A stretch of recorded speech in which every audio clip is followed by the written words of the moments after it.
Hello, hi and good morning students. Welcome to chemistry concept with Pragya madam. Student, आज हमने दोनों ही medium वालों को बिठाया है एक साथ. ट्राई करेंगे दोनों लोग एडजस्ट हो जाए. और आज का लेक्चर है one shot for chapter 2. Chapter 2 का वन शॉट कल भी वैसे एक लेक्चर मैंने दिया है. बाकी का पोर्शन हम लोगों को आज कवर करना है. बच्चों, जो जो मेन इम्पॉर्टेंट चीज़ें हैं वो आज मैं आपको सिखाने के लिए जा रही हूँ.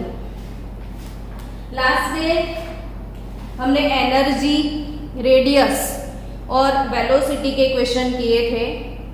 आज आपको याद रखना है थोड़े बहुत फॉर्मूला. वो पहले बता दूँ कि एनर्जी ऑफ फोटोन. अब फोटोन किसको बोलते हैं? तो photo means light. Photo means light और टॉन मीन्स पार्टिकल. अगर ये लाइट का वेव है, मान लो आपके पास कैंडल है, कैंडल को आपने जलाया तो कैंडल के अंदर से जो लाइट निकला तो वो लाइट वेव फॉर्म में निकलेगा. तो लाइट का जो वेव है वो छोटे छोटे पार्टिकल से बनता है. कोई भी वेव छोटे छोटे पार्टिकल से बनता है और लाइट वेव का जो पार्टिकल है उसे हम फोटोन बोलते हैं. तो energy of photon, energy of photon, किसी एक फोटोन की energy E is equal to क्या होती है? h nu. आप लोग मीटिंग में शांत शांत मत बैठना. आप अपना माइक चालू करके बोला करो ताकि क्या पढ़ने में वो मज़ा आए. फिर मैं अकेली अकेली ऐसे बोलती रहूँगी ना तो बिल्कुल भी मज़ा नहीं आएगा. सो स्टूडेंट, आप मेरे को बीच बीच में आंसर देते रहो तो मुझे मज़ा आए. चलो बताओ तो बच्चों, मुझे फोटोन क्या होता है? किसको फोटोन बोलते हैं? फास्ट. प्रकाश ना कणने. एग्जैक्टली. पार्टिकल ऑफ लाइट को क्या बोलते हैं हम? फोटोन. और फोटोन के अंदर एनर्जी होती है. इसके पास एनर्जी है, इसके पास एनर्जी है, सबके पास अपनी अपनी एनर्जी है. और किसी एक फोटोन का एनर्जी का फॉर्मूला है E is equal to h nu. इसमें h क्या है वो बताओ.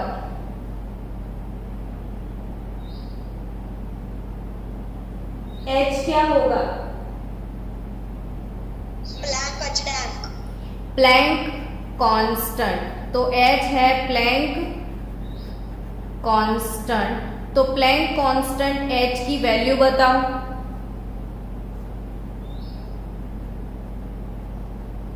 बोलो सब लोग. Yes, 6.626 into 10 raise to minus 34. Unit बोलो, unit. Joule per second. Yes, joule. Joule into second. Joule per second नहीं, जूल इंटू सेकेंड. तो न्यू क्या होता है? न्यू वो बताओ. ये न्यू जो है, न्यू, न्यू मतलब फ्रीक्वेंसी. गुजराती मीडियम वाले बच्चे बताए न्यू क्या होता है? आवृत्ति. आवृत्ति. Yes, frequency. अब फ्रीक्वेंसी न्यू का रिलेशन है C by lambda. C by lambda. तो बच्चों मुझे ये बताए कि ये लैम्बडा क्या है? तरंग लंबाई. यस. तरंग लंबाई. तो lambda is nothing but wavelength. Lambda क्या है? वेवलेंथ. और C क्या है? C प्रकाशनो वेग. Exactly, velocity of light. तो उसकी वैल्यू क्या लेनी है आपको वो बताओ. C का वैल्यू आप कितना लोगे हमेशा? 3 into 10 raised to 8. 8 मीटर पर सेकेंड. चलो, तो आपको ये फॉर्मूला याद हो गया. Energy of photon E is equal to h nu. और न्यू क्या है? तो frequency. Nu is equal to C by lambda, तो E is equal to h c upon lambda. E is equal to h c upon lambda. E is equal to h c upon lambda. Student, ये energy का formula है, लेकिन बच्चों आपको याद रखना है कि एनर्जी और वेवलेंथ का जो रिलेशन है वो 1/लैम्बडा होगा, यानी इनवर्स रिलेशन होगा। आपकी एनर्जी इंक्रीज होगी तो वेवलेंथ डिक्रीज होगी। एक चीज डिक्रीज होगा तो दूसरा चीज इंक्रीज होगा। वेवलेंथ क्या है? तो कोई एक वेव है, उसका लेंथ यानी wavelength, length of wave is called wavelength. So बच्चों चलो, ये है एनर्जी सिर्फ एक फोटोन के लिए, but energy possessed bye 1 mole of photon, उसे क्या बोलते हैं? 1 मोल फोटोन में मैंने आपको ये एनर्जी का फॉर्मूला जो सिखाया है वो खाली एक ही फोटोन के लिए है। इतना एनर्जी एक ही फोटोन का है, बट एक मोल फोटोन है। अगर मेरे पास 6.022 इंटू 10⁻23 फोटोन है तो उसका एनर्जी कितना होगा? तो एक का इतना, तो n मोल का n इंटू ई जितना, और वो हो जाएगा NHC अपॉन लैम्बडा। और energy of 1 mole of photon is called 1 Einstein. Energy of 1 mole of photon is called 1 Einstein. तो 1 मोल फोटोन की एनर्जी को आपको क्या बोलना है? 1 आइंस्टाइन बोलना है। क्या बोलना है बच्चों आपको? 1 आइंस्टाइन। तो चलो, आज हमें 1 शॉर्ट रिवीजन के साथ साथ PYQs भी देखना है। तो PYQs में 2011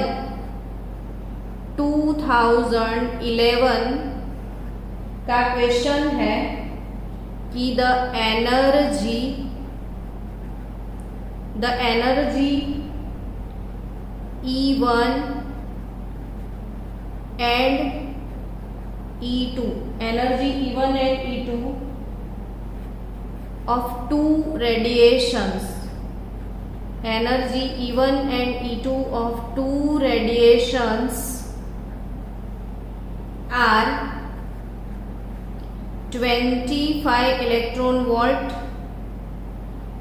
and 50 electron volt. The relation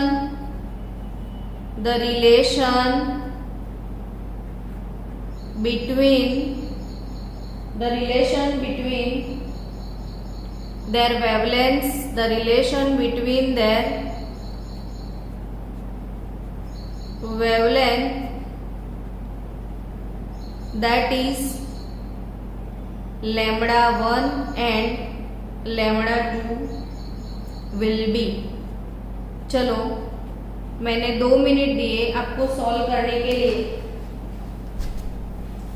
lambda 1 is equals to 2। चलो, क्या आंसर? देखो, ये क्वेश्चन ये फिनोमिना के बेस पर हम ऐसे ही इसका रिवीजन करेंगे कि पहले थोड़ा बहुत थियरी रिवाइज हो जाए, फिर उसके रिलेटेड क्वेश्चन। अब आपको मैंने अभी बोला था कि एनर्जी और वेवलेंथ का इनवर्स रिलेशन है, यानी energy E1 and E2 of two radiation are these and these. What is the relation between their wavelength? अब समझना energy E1 proportional to 1/λ1 and E2 proportional to 1/λ2. So what is E1 by E2? तो ये हो जाएगा lambda 2 bye lambda 1। अब कितना है E1 E2? 25, ये है 50, तो लैम्बडा 2 और लैम्बडा 1, तो रिलेशन होगा lambda 2 is equal to λ2 by λ1 is equal to 1 by 2. So λ1 is equal to 2 λ2. साबिया यही आंसर दिया ना आपने मुझे? ओके चलो, सबको समझ आया कैसे यूज करना है एनर्जी के फॉर्मूला को? तो E is equal to h c upon lambda. बच्चों पहले हम थियरी वाइज छोटे छोटे क्यूट से एमसीक्यू करते हैं, धीरे धीरे आगे बढ़ेंगे, डोंट वरी। लेकिन प्रीवियस ईयर क्वेश्चन जितने हैं मैं वो सॉल्व करवाने जा रही हूँ। चलो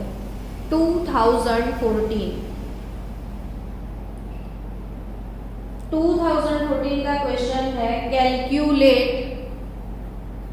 कैलकुलेट द एनर्जी, यानी आपको समझ में आ गया कि आपको एनर्जी कैलकुलेट करना है, और वो भी कौन से यूनिट में? तो जूल में। Calculate energy in joule corresponding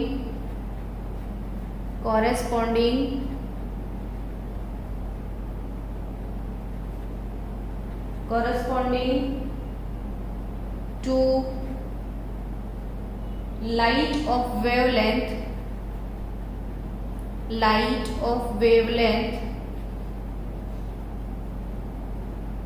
45 nanometre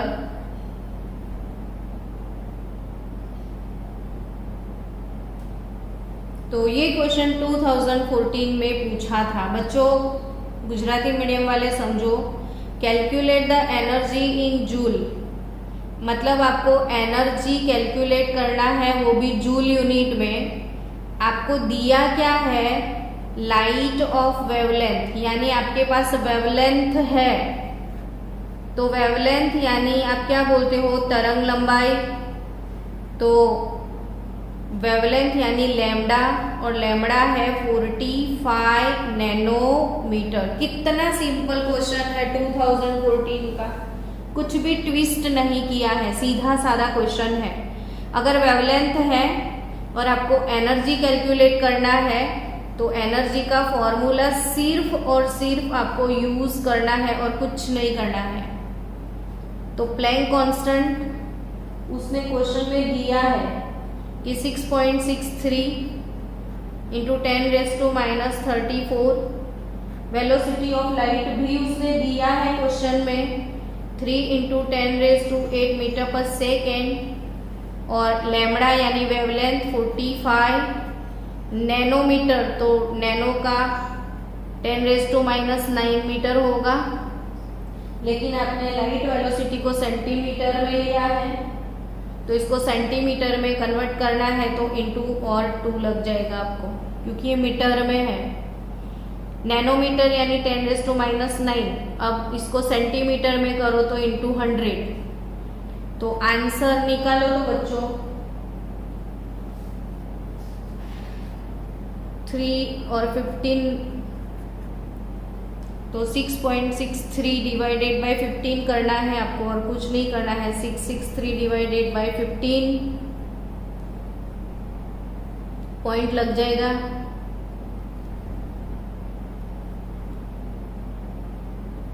fifteen 4 जा 60, अगेन 0.44, और ऑप्शन में है 4 तो आपको आराम से समझ में आ जाएगा। पहले 0.44 तो लिख दो। अब 10⁻34 प्लस 8 -9 ऊपर आ गए और -2 हो जाएगा। तो सोचो क्या आंसर आएगा? 0.44 इंटू 10⁸ प्लस 9 17 से 2 जाएगा 15, और -34 प्लस 15, तो बचा आपका आंसर 19 -19। तो एक डिजिट ऐसे शिफ्ट होना है। 4.4 into 10⁻⁻,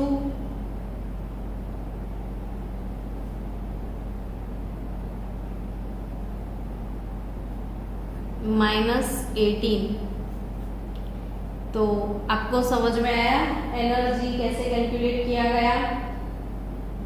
So 4.42 into 10 raised to minus 18 is your answer.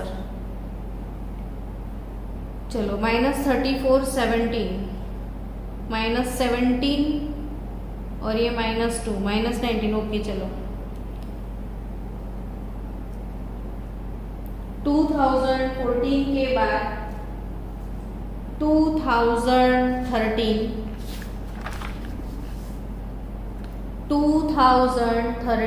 Again same question है। 2013 में भी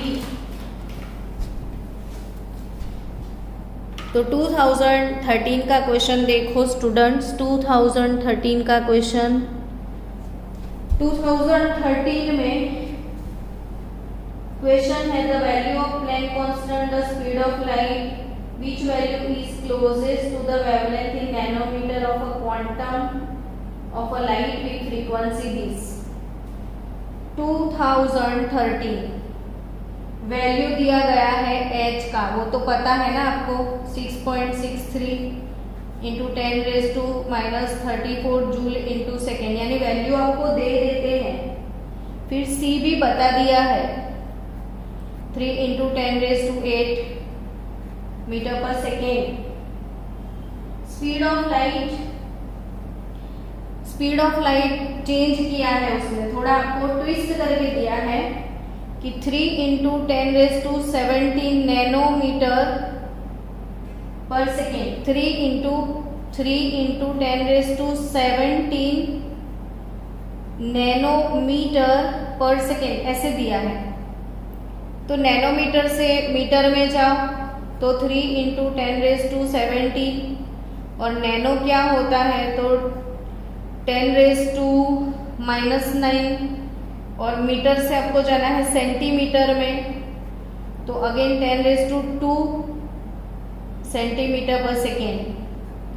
तो 10 रेज टू 17 प्लस 2 19 यानी 3 इंटू 10 रेज टू 10 सेंटीमीटर पर सेकेंड।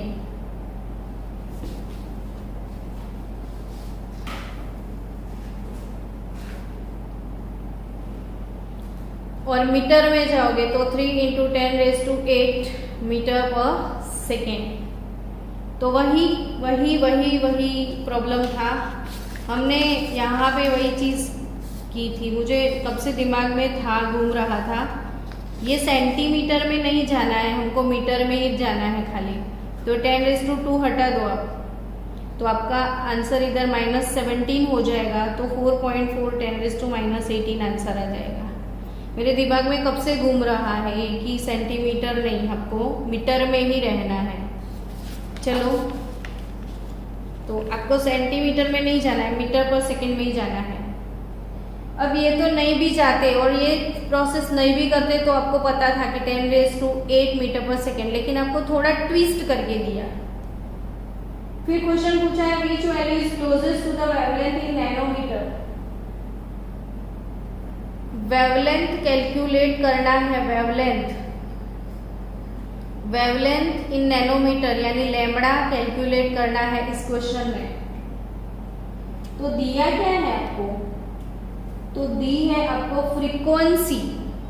तो बच्चों फ्रीक्वेंसी को क्या बोलते हैं, न्यू बोलते हो आप। और फ्रीक्वेंसी न्यू आपको दिया गया है 6 इंटू 10 रेज टू 15 पर सेकेंड। 2013 का ये क्वेश्चन है। समझो बात को कि क्वेश्चन में h दिया है, c को थोड़ा ट्विस्ट किया है, नैनोमीटर में दिया था, हम लोगों ने मीटर पर सेकेंड में कन्वर्ट किया। वेवलेंथ कैलकुलेट करना है और फ्रीक्वेंसी भी दिया गया है। कितना क्यूट क्वेश्चन बनाया है, आप यहाँ से समझ सकते हो बच्चों। बहुत ज़्यादा टफ क्वेश्चन नहीं आते हैं इसमें से, सिंपली छोटे छोटे थियरी बेस्ड क्वेश्चन आते हैं।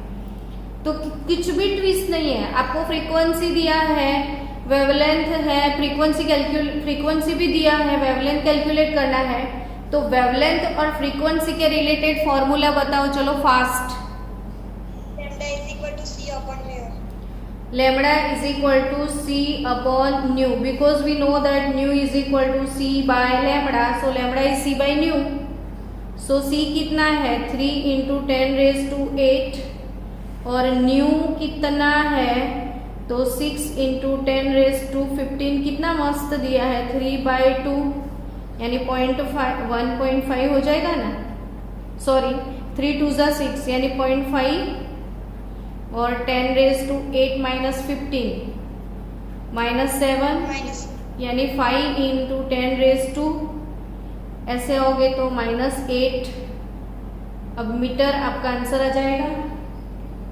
अब अगेन आपको ऑप्शन जो है वो नैनोमीटर में कन्वर्ट करने हैं, तो इसको नैनोमीटर में कन्वर्ट करो। तो मीटर से आपको किस में जाना है, नैनोमीटर में, तो सीधा नैनो से डिवाइड कर दो, तो जिसमें जाना है उससे डिवाइड कर दो और कुछ मत करना। देखो मुझे मीटर से नैनोमीटर में जाना है तो मैं नैनो से डिवाइड कर दूँ, तो मेरा काम हो गया 5 इंटू 10⁻⁻8 ऊपर आ जाएगा तो +9 यानी 5 इंटू 10 मीटर यानी 50। आपका आंसर नैनोमीटर में आएगा 50 नैनोमीटर। तो आपका न्यू लेमड़ा 50 नैनोमीटर। देखो सिंपल सा फंडा था आज कि एनर्जी क्या है, E = H न्यू, और न्यू क्या है तो C/λ, और वो एनर्जी ऑफ सिंगल फोटोन की बात करें तो E = hc/λ, और 1 मोल की बात करें तो nhc/λ। और यही क्वेश्चन के रिलेटेड कितने सारे, यही फॉर्मूला बेस कितने सारे क्वेश्चन है देखो।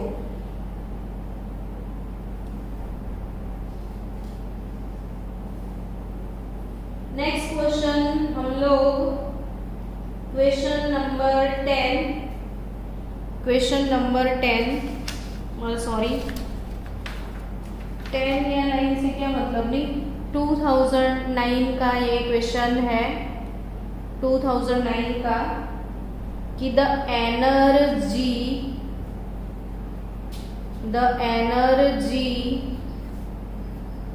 absorbed by each molecule, energy absorbed by each molecule A2 of a substance, कोई सब्सटेंस है A2 और वो एनर्जी को एब्जॉर्ब करता है, कोई सब्सटेंस एनर्जी को एब्जॉर्ब करता है, तो उसने कितनी एनर्जी एब्जॉर्ब करी, तो 4.4 इंटू 10⁻⁻19 जूल एनर्जी उसने एब्जॉर्ब कर ली। And bond energy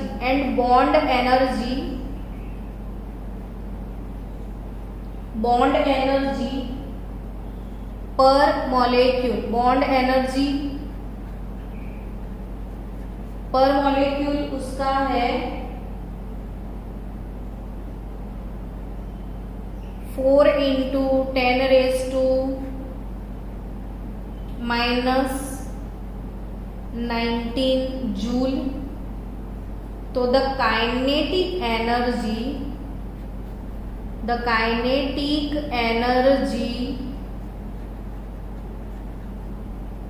of the molecule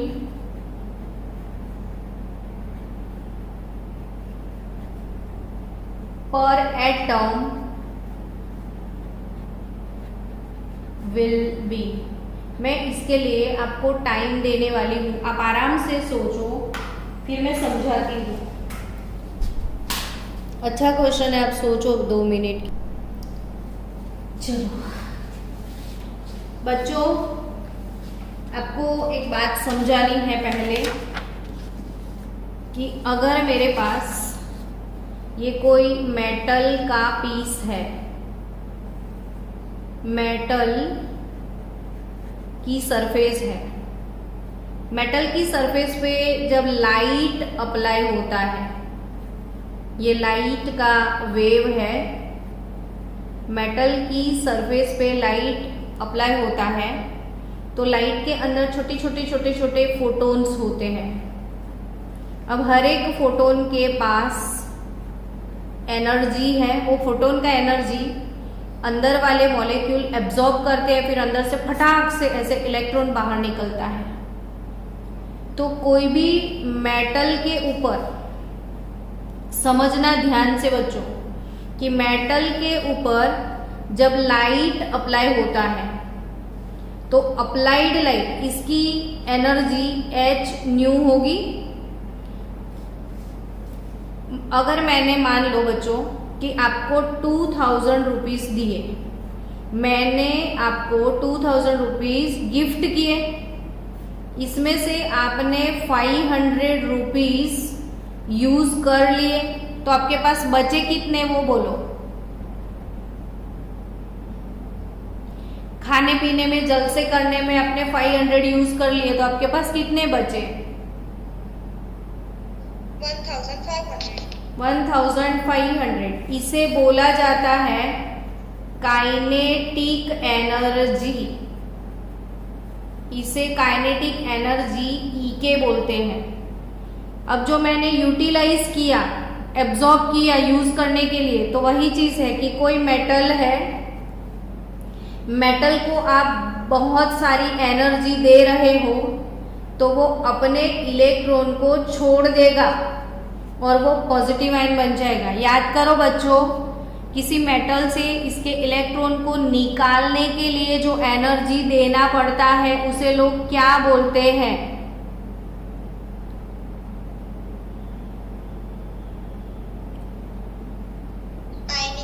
yes, आयनीकरण एंथैल्पी, आयोनाइजेशन एंथैल्पी, क्या बोलते हैं इसे? Ionisation enthalpy. तो ये इसने जो लाइट अप्लाई किया वो h न्यू है, ठीक है, h न्यू। फिर इसने जो एब्जॉर्ब किया वो आयोनाइजेशन पोटेंशियल या इसे वर्क फंक्शन बोला जाता है। इसको बोला जाता है work function, ionization potential work function, और इसकी फ्रीक्वेंसी h न्यू नॉट होती है। और जो पॉकेट में, इसने सब तो यूज नहीं किया होगा, यहाँ से जितना दिया, सपोज 2000 दिया, इसने यूज किया 500, तो उसके पास बचा 1500, वो उसकी काइनेटिक एनर्जी हो गई।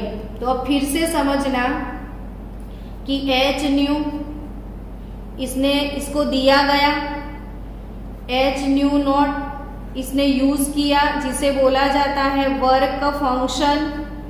क्या बोला जाता है? वर्क फंक्शन या आयोनाइजेशन एंथैल्पी। और जो पड़ा उसके पास बच के रहा, बचा लिया उसने, वो काइनेटिक एनर्जी 12mv²। तो ये है photo electric effect. Photo electric effect समझ रहे हो बच्चों? तो आज मैं आपको स्पेशल वीडियो भेजूंगी, मैंने भेजा हुआ है, फोटो इलेक्ट्रिक इफेक्ट का वीडियो देखना मत भूलना, उसके रिलेटेड क्वेश्चन आएंगे ही आएंगे। तो मेरे special video photo electric effect के देख लेना सब। तो कोई मेटल के ऊपर लाइट अप्लाई होता है तो उसका फोटोन यहाँ पे एब्जॉर्ब होता है, तो वहां से करके एक इलेक्ट्रॉन निकलता है। एक फोटोन अंदर जाएगा, एक इलेक्ट्रॉन बाहर आएगा, एक फोटोन अंदर जाएगा, एक इलेक्ट्रॉन। तो जैसे जैसे इसके फोटोन अंदर जाएंगे वैसे वैसे इसके इलेक्ट्रॉन बाहर आएंगे। तो emission of electron, emission of electron by metal radiation is called photo electric effect. Metal के ऊपर रेडिएशन अप्लाई करो तो अंदर से इलेक्ट्रॉन निकलते हैं, और इलेक्ट्रॉन का फ्लो जिसे इलेक्ट्रिक करंट बोलते हैं, ये है फोटो इलेक्ट्रिक इफेक्ट। तो फिर से समझना, जो हम अप्लाई करते हैं वो h न्यू, जो वो एब्जॉर्ब करता है वो work function h new not, और जो पॉकेट में बचा लेता है वो काइनेटिक एनर्जी 12mv²। यही चीज के सम्स प्रॉब्लम्स सॉल्व किए हैं, वीडियो अवेलेबल है, प्लीज देख लेना। यही चीज इसमें हो गई कि एनर्जी एब्जॉर्ब। मान लो कोई मॉलिक्यूल है हमारे पास A2, अब उसके ऊपर एनर्जी उसने एब्जॉर्ब करी कितनी? 4.4 × 10⁻⁻19 जूल। तो यानी वो एब्जॉर्ब करेगा तो A बॉन्ड टूट जाएगा और इससे A+ A फ्री हो जाएंगे। समझ रहे हो बच्चों? तो energy absorb by each molecule 4.4। अब उसने इतनी एब्जॉर्ब करी और इसके पास kinetic energy, the bond energy per molecule इतनी है, तो 4.4 इंटू 10⁻⁻19 जूल उसने एब्जॉर्ब करी। बॉन्ड एनर्जी यानी वर्क फंक्शन है 4 इंटू 10⁻⁻19 जूल, तो बचेगा वो काइनेटिक एनर्जी ई के हो जाएगा।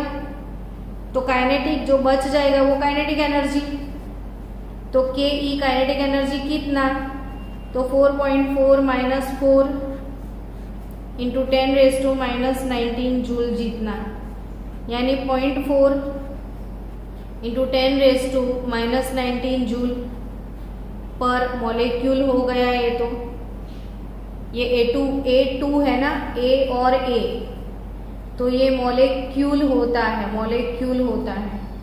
तो ये हमारा आंसर है। लेकिन उसने क्वेश्चन पूछा है kinetic energy of the molecule पर एटम, तो पर एटम यानी कोई एक सिंगल एटम के पास कितना होगा, तो ये A2 है और किसी एक के पास, यानी पर एटम कैसे निकालोगे, तो ये वाले एटम में ये वाले मॉलिक्यूल में 2 एटम है, तो 0.4 divided by 2 into 10⁻⁻19, so we have 0.2 into 10⁻⁻19 joule. तो हमारा आंसर क्या हो जाएगा, तो 2 इंटू 10⁻⁻20 जूल। क्या आंसर हो जाएगा, 2 into 10⁻⁻20 joule is our answer.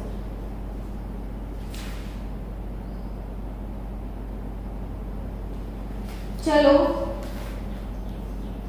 तो आपको एनर्जी के रिलेटेड क्वेश्चन इसमें ऐसे और भी बहुत सारे हैं, तो बहुत सारे क्वेश्चन एनर्जी के रिलेटेड है, तो आप सॉल्व करना। अब आपको फॉर्मूला समझ में आ गई है बच्चों। चलो नेक्स्ट मैं बात करूँ आपसे कि इलेक्ट्रॉनिक ट्रांजिशन किसे बोला जाता है। इलेक्ट्रॉनिक ट्रांजिशन किसे बोला जाता है, कौन बोलेगा मुझे, कौन बताएगा मुझे इलेक्ट्रॉनिक ट्रांजिशन के बारे में, आप ऐसे जल्दी से फास्ट।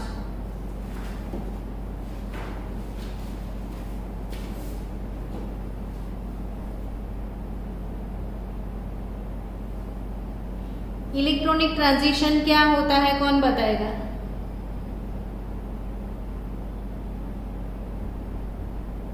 कोई नहीं बच्चों, देखो ये न्यूक्लियस, ये फर्स्ट ऑर्बिट, ये सेकेंड ऑर्बिट,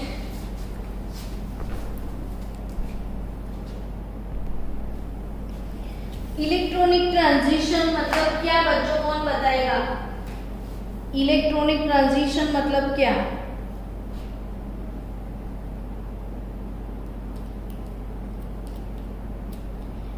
ये न्यूक्लियस है, ये N इज फर्स्ट ऑर्बिट, ये सेकेंड ऑर्बिट, ये अपना थर्ड ऑर्बिट, ये अपना फोर्थ ऑर्बिट। मान लो बच्चों कि इलेक्ट्रॉन फर्स्ट ऑर्बिट में है, तो फर्स्ट ऑर्बिट, इलेक्ट्रॉन अगर फर्स्ट ऑर्बिट में है तो फर्स्ट ऑर्बिट को क्या बोला जाता है, lower energy orbit. First orbit को क्या बोलते हैं, लोअर एनर्जी ऑर्बिट। अब E1 से ज़्यादा एनर्जी E2 का होता है, उससे ज़्यादा E3 का होता है, उससे ज़्यादा E4 का होता है, डैश डैश डैश। लेकिन जो दो एनर्जी स्टेट का डिफरेंस होता है, E2 minus E1 is greater than E4 minus E3, ये याद रखना।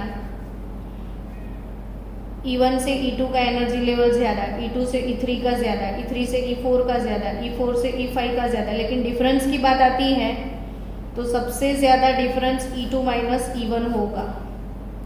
1 और 1 से लेके 2 वाला डिफरेंस सबसे ज़्यादा होगा। अब बच्चों आपको सोचना है कि लोअर एनर्जी है फर्स्ट, तो ये है लोअर एनर्जी ऑर्बिट, और ये फर्स्ट से लेके 4 की बात करें तो फर्स्ट लोअर एनर्जी ऑर्बिट है और फोर्थ वाला हायर एनर्जी ऑर्बिट है।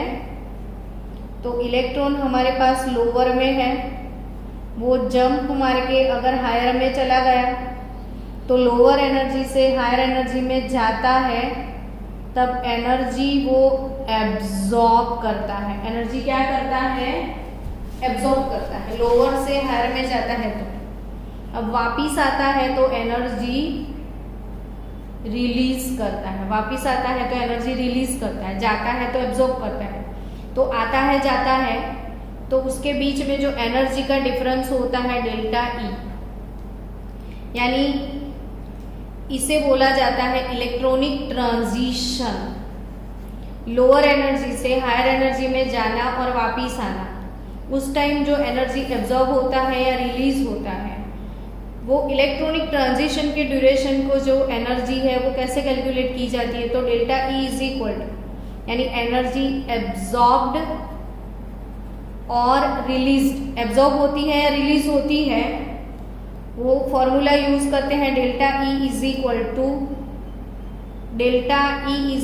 To R H into Z square, R H into Z square 1 upon N I square minus 1 upon N F square.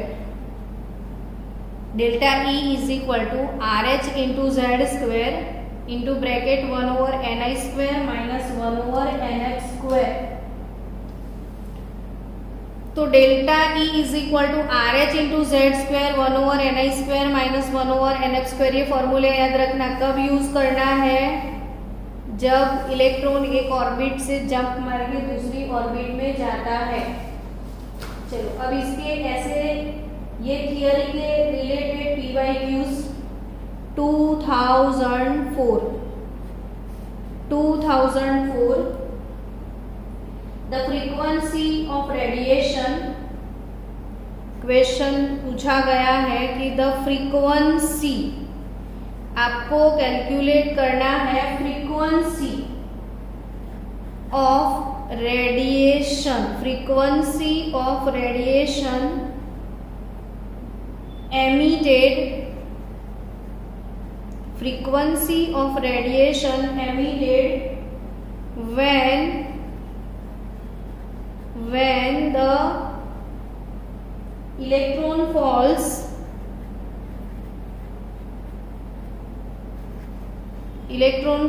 from n is equal to 4 to n is equal to 1, n is equal to 4 to n is equal to 1 in a hydrogen atom will be the frequency of radiation emitted when electron falls from n is equal to 4 to n is equal to 1 in a hydrogen atom will be। So बच्चों आपको कैसे calculate करना है वो सिखाओ मुझे। चलो question क्या है वो समझ में आया? तो कभी electron n is equal to 4 से n इज इक्वल टू 1 में जाता है तो आपको फ्रीक्वेंसी ऑफ रेडिएशन कैलकुलेट करना है। फ्रीक्वेंसी ऑफ रेडिएशन तो कौन सा फॉर्मूला यूज करोगे? तो चलो आपको वो फॉर्मूला याद करवाते हैं। फ्रीक्वेंसी ऑफ रेडिएशन कैलकुलेट करना है आपको, तो याद रखना इलेक्ट्रॉनिक ट्रांजिशन के ड्यूरेशन में डेल्टा ई वाला फॉर्मूला है R H Rydberg constant into Z square 1 upon N I square minus 1 upon N F square. ये फॉर्मूला अप्लाई करना है, लेकिन आपको फ्रीक्वेंसी बोल दिया है, फ्रीक्वेंसी। तो इसके लिए फ्रीक्वेंसी के लिए दूसरा कोई फॉर्मूला है क्या? आप में से कोई स्टूडेंट बताएगा मेरे को? झाबिया, सलोनी, शिवम, कोई भी फ्रीक्वेंसी के लिए कौन सा फॉर्मूला है? Anyone in the class?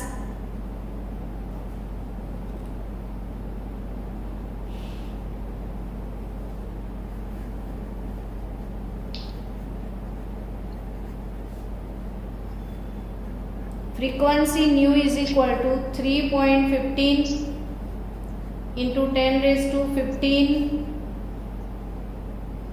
Into z square 1/ni² माइनस 1/nf²। फ्रीक्वेंसी का डायरेक्ट फॉर्मूला है जिसे मैंने सिखाया है आपको, रीड्स इक्वेशन। कौन सा इक्वेशन मैंने सिखाया है? Reads equation. तो ये फ्रीक्वेंसी का फॉर्मूला नहीं पता है तो याद रखना, 3.15 इंटू 10⁻15। तो अब डायरेक्ट कैलकुलेट कर सकते हो, 3.15 इंटू 10⁻15 1/1² माइनस 1/4², क्योंकि आपका इलेक्ट्रॉन जा रहा है n is equal to 4 to n is equal to 1। Fourth orbit से फर्स्ट ऑर्बिट में जाना है और आपको इलेक्ट्रॉनिक ट्रांजिशन हुआ 4 से 1 में, तो उसके ड्यूरेशन में एनर्जी कैसे कैलकुलेट की जाती है, तो ये फॉर्मूला है।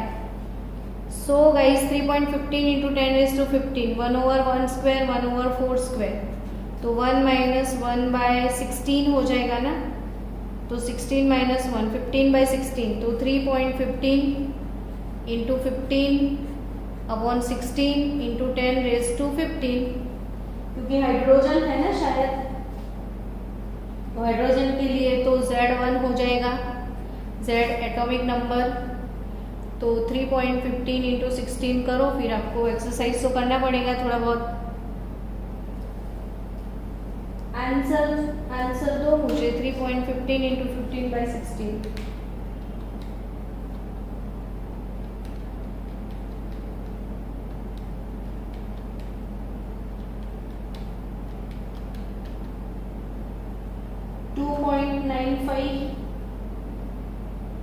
क्या आंसर आ रहा है बताओ ना बच्चों?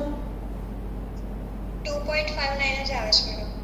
2.95 है, यानी 2.95 ऑलमोस्ट 3 कर दिया जाए।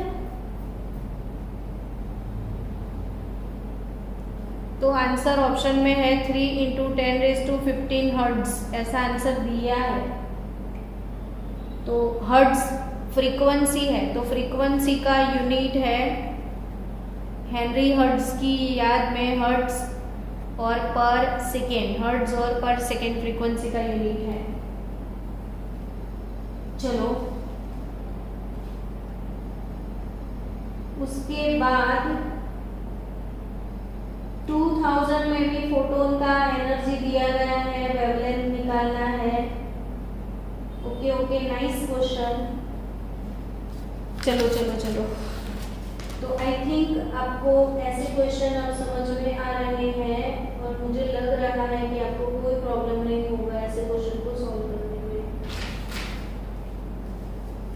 ये 31 ईयर की बुक तो सॉल्व हो गई होगी, कुछ खास है ही नहीं इसमें।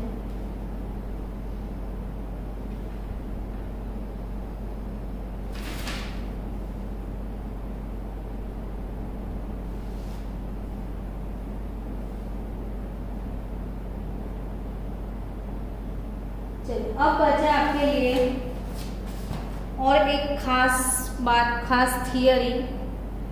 आई थिंक वो थियरी मैं सोच रही हूँ कि आपको कल करवाऊँ पूरी थियरी के साथ।